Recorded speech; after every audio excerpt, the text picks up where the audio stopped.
আসসালামু আলাইকুম ওয়া রাহমাতুল্লাহি ওয়া বারাকাতুহু।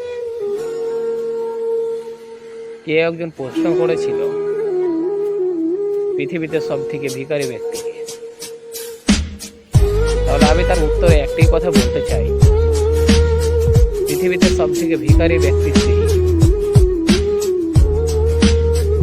যার থেকেও সে চায়।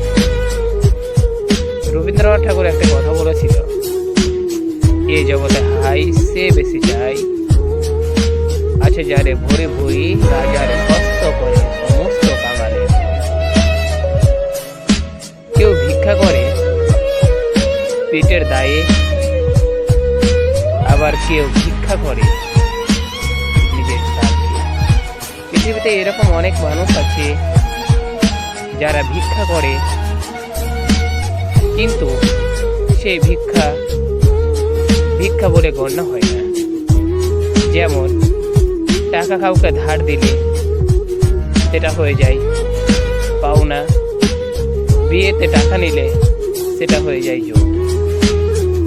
সেই মতোই পৃথিবীতে এমনও অসৎ ব্যক্তি আছে যাদের আছে অনেক ভরে ভরে, কিন্তু তাদের জীবনে কখনো স্বাদ মেটে না এবং তারা চাইতেই থাকে তাদের আরো হোক আরো হোক।